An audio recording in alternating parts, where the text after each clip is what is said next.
Welcome to the best gambling show on the internet. This is the home of the money pick. Make sure you hit the like button, subscribe, go check out my Patreon page. This is the week 2 teasers and parlays to bet. We're going to be adding 7 to it. I'm really excited about this week. We hit 6 or 7 last year. I believe we hit our first one this week. Let's get to the first game.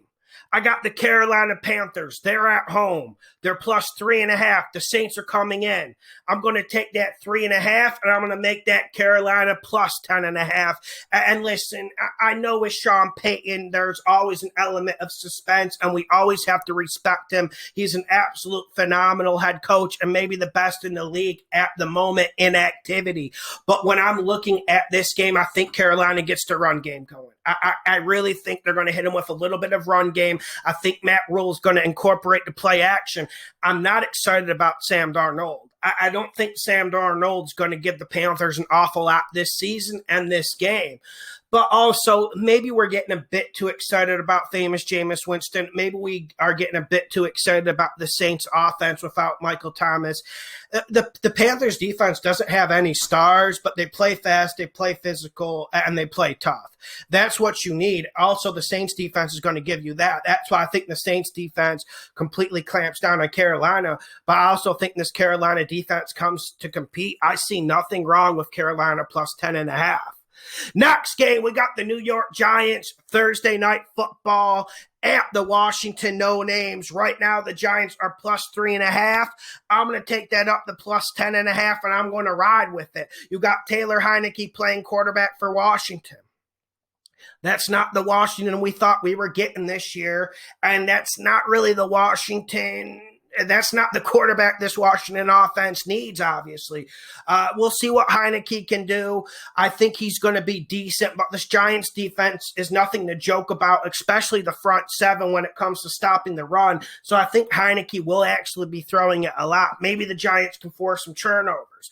On the other side of the ball, Washington's defense, especially their defensive line, I'm not going to lie to you, they're going to dominate the Giants' offensive line. But how much does this Washington offense do to help Washington's defense? That's why with this plus 10.5, I feel like it's a layup. I feel like this game is going to be sloppy, spotty, not a whole lot of rhythm. One of those Thursday night affairs you're so accustomed to. I really like this teaser plus 10.5. I'm adding it to the list. Next game, we got the New York Jets. They're at home. Patriots coming on the road. As of right now, Jets are plus 6. I'm going to flip that around. I'm going to make it Jets plus 13. I'm going to roll with it. And there's going to be some Bill Belichick pixie dust in the comment section. There's going to be the usual argument that no rookie quarterback can ever come close, can ever sniff Bill Belichick. Any rookie quarterback that touches field with Bill Belichick in radius of 15 meters will get blown out. It's not how real life works. I'm not saying Zach Wilson's good. I'm not saying Zach Wilson's going to play good. I'm really not saying that, but I think he's going to come in and play competitive. He made a few turnovers last week that really hurt the Jets, but the Jets are also hurting him. There's not a lot there. But I think Zach Wilson makes 2 or 3 big plays, enough to keep this close. I think the Jets run the ball. Don't think they'll have too much success. But I think this Jets defense matches up well against Mac Jones. And we know the Patriots are going to run the ball. That's why the Jets obviously have to be smart with Salah, and they have to do 8-9 man fronts and force Mac Jones to throw the ball down the field. Make him use his arm strength. Make him throw it over 15 yards. No check downs. I think the Jets do that, and I think the Jets have a good team chemistry going on right now. And that's another reason where if you give me this 13, I'm going to have to bite at it. At home in the Meadowlands. This isn't Foxborough. The headsets aren't going to be broken. Give me the Jets plus 13. Let's get to the next game. We got the San Francisco 49ers minus 3 on the road to the Philadelphia Eagles. The Eagles last week with that big win against the Atlanta Falcons. I'm going to take that 49ers -3, and I'm going to make it +3. Sure, we lose the point crossing 0, but you know what? I'm riding with it, and I'm ready to get in this car and watch the San Francisco car drive.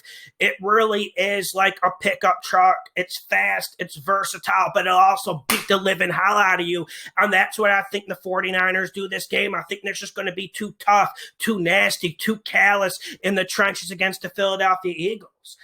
There's lots of questions about the Eagles, and I like Hurts more than most people.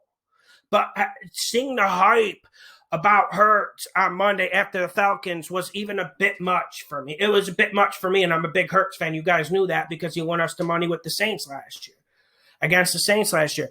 But I mean. So when I'm looking at this game, there's a lot of different ways it can go, but you want to know what way it's going to go? San Fran is going to control the avenues of this game and the tempo. Hurts has a fighting chance if he can get the run game going. I don't think the Eagles get the run game going, and I really think the 49ers' main focus this game is take away the read option. As for the people questioning the 49ers' defense, it's understandable. You never want to see that many points given up against the Detroit Lions or against any team. If that was Tom Brady out there, you wouldn't feel good about that defensive performance. But I think everyone lives in the age of 2021 where everyone just lives by headlines and they forget context. They forget film. They forget flow of game. They forget actual things that happen and cause those events. It was a blowout. It was a laugher. 49ers were winning comfortably. Sure, they took the foot off the gas pedal. Sure, they did get tired. They were absolutely dead tired, and I didn't understand the lack of substitutions for the 49ers on defense in the second half. With that being said, they got another week of conditioning. They're going to be tough. This 49ers defense is for real, bro. I got the 49ers at them +3. Next game, we got the Houston Texans on the road to the Cleveland Browns. The Browns are -12.5. I'm going to add that 7. I'm going to go down to -5.5. I don't see any reason why the Browns shouldn't win by a touchdown. Now, this game could be more complicated than it looks as of right now. The Texans had a big win against the Jags, and that's always something that's going to make you a little bit cautious. It shouldn't scare you, or it shouldn't even – it really shouldn't change your plans or change your analysis of the matchups, but it's something you have to take into account. I want to see what the Texans do, but I don't think they're going to do too much against the Browns because we need to remember how the Texans beat the Jaguars. The Texans beat the Jaguars by winning in the trenches. The Jags offensive line got beat, and also that Jags defensive line didn't do too much against Tyrod. So when I'm looking at that, you're saying, okay, those are good things for the Texans, but they're not. They're going to get absolutely pulverized by this Browns offensive line. I think it's the best offensive line in football. And then you got this Browns defensive line. It's just too physical, too nasty for the Texans. I think they actually give it a fight. I think they give some people a scare in the first half. Then I think they fade away and wither as the Nick Chubb and this Browns run game keeps going forward as the afternoon goes on. I got Browns -5.5. Let me get to the next game. I got the Las Vegas Raiders. They're on the road to the Pittsburgh Steelers. Right now, Vegas is +5. I'm going to add the 7. I'm going to roll with Gruden, Chucky, and the Raiders in the Pittsburgh and Heinz Field. It's dangerous. There's always the risk of the Raiders not showing up. There's always a risk Chucky just isn't up to it. He is a very good coach still, but there are times, there are matchups, especially when he goes up against the cream de la creme of other head coaches in this league, where Chucky fades a little bit, where you see his decisions waver, especially in the late second half of games. But I think that, and also this is why I put it as the last game on the list. We need to watch Josh Jacobs' health. If Josh Jacobs can't play, the Raiders take them off this parlay. Take them the hell off this parlay if Josh Jacobs can't play. But if Josh Jacobs does play, that's a good remedy. That's a good pill to use against the Steelers. The Steelers want to rush the passer and use complicated zone coverage schemes in the secondary.